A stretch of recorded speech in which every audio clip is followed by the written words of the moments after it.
Našim čitateľkám a návštevníčkam portálu sa veľmi páčite v paneláku a vo všetkých veciach, kde vás sledujú, takže sú vaši veľkí fanúšikovia, lebo to je vlastne internetový časopis pre ženy. Vieme, že ja už nesledujem tieto internetové veci, takže ja som taký... Tak potom hovorím odporca techniky, ako celkové, že nekamaráťte sa. Nekamaráťme sa, ale tak ako v rámci nevyhnutnosti som nútená. Ale na mailík vám potom to môžem poslať ten rozhovor. Určite, toto áno. To som ešte schopná. Takže chcem povedať, veľmi krásne vyzeráte, sviežo, človeku sa nechce veriť, že už máte nedlho termín. Prezradíte, kedy to babetko by malo byť? Nepoviem presne, ale a ty myslíte? Vyloženie jarné dieťatko, je to tak akože na hranici marec, apríl, uvidíme to. Ja si myslím, že to si aj tak povie to miminko samo, kedy ten svoj sa mu termín bude chcieť. Bolo plánované? Plánovali ste ho? Alebo ste si to, je to také milé prekvapenie skôr? Bolo to skôr taký šok na začiatku. Áno, čítala som, že meno v podstate už určite máte vybraté a že teda pohlavie sa teda vy viete, ale že necháte prekvapiť to okolie pravdepodobne, ale vybavičku, že asi teda zrejme všetko je prichystané, či ako k tomu pristupujete? Ale ja myslím, že taký ten základ. Ja som momentálne, ja mám pocit, že som taká matka začínajúca, ktorá sa určite akože teší a som plná strachu a očakávania týchto všetkých vecí, ktoré podľa mňa prežíva úplne každá maminka, ktorá poprvýkrát asi čaká miminko. Ale není som taká tá prehnaná, že už mám zabalený kufor do porodnice, že mám úplne tipťu všetky veci. Ako hovorím si, niečo mám a čo mi bude chýbať, tak mám veľmi ochotného a zodpovedného a spoľahlivého partnera, no tak ho preto pošlem. Bude pri pôrode? Je plánovaný pri pôrode? Mal by byť. Chce byť, áno. Do poslednej chvíle, či len tak ako v tých začiatkoch tam... To sa uvidí. Neviem. Že aká bude situácia? Nechám to na ňom, zase nebudem ho tlačiť do niečoho, čo by sa mu nechcelo, ale myslím si, že to absolvuje celé. To bola hrozná škoda, keby podľa mňa o to prišiel. Ja si to tiež myslím. Ja myslím, že by mu to bolo... Bola, kedy nebola tá možnosť, Nebola, no. Tak je to lepšie. Máte veľa aktivít pracovných, keď tak akože vypadnete potom na istý čas, pravdepodobne to bude nutné, kvôli tej starostlivosti o to babetko. Takže ako si, čítala som, že plánujete, že sa tak ako rýchlejšie chcete vrátiť, že ako si to predstavujete, že ako to pôjde, lebo plány sú jedno, alebo či máte niekoho, kto sa vám postará. Je to veľmi častá otázka na mňa, ako si to predstavujem, že v realite je taká, že ja vlastne neviem, ako si to mám predstaviť, lebo jednoduché neviem, čo ma čaká. Ja môžem mať nejaké očakávania a hovoriť si, že toto zvládnem, hento zvládnem, ale určite to má svoje limity a jednoducho nechcem ani seba, ani otecka, ani to miminko ukratiť o nejaké spoločné chvíle. Všetci hovoria, aby som si to užila, že to potom tak strašne rýchlo letí a neviem, no presne tak, to už nezastavíte potom.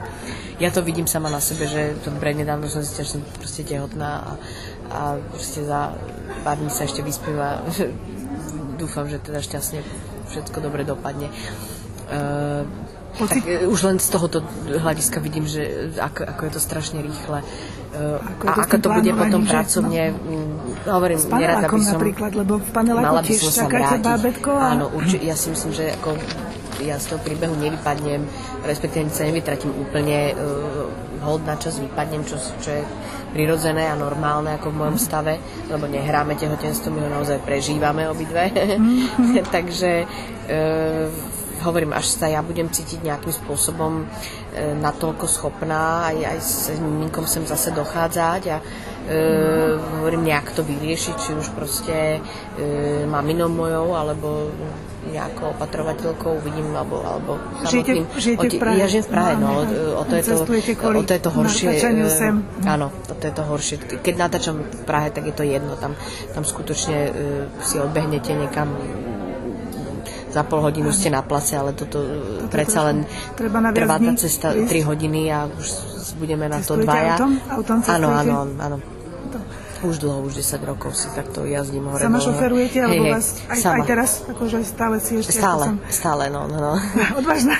Ja neviem, mne v tom aute nejak není, akoby... Dobre sa tam cítite, skrátka. Mám si potom slušne opuchnuté nohy, keď vystúpim z auta po tých 3 hodinách. Sama sa dopravíte, keď potrebujete. Ale neviem, mi to nejaké veľké problémy. Je to pre mňa zatiaľ najpohodlnejšia fáza ako presunu.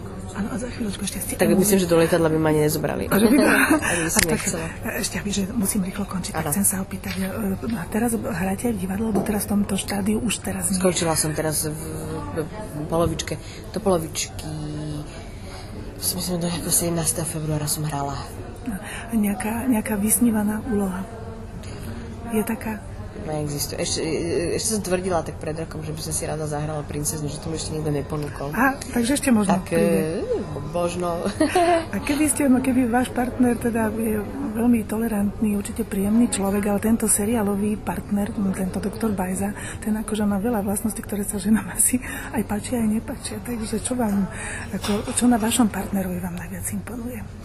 Na mojom originálnom. Na vašom originálnom, áno, že čo si tak najviac ako... Mala by som povedať, že úplne všetko. Ale neskutočne ako veľmi zodpovedný, spoľahlivý.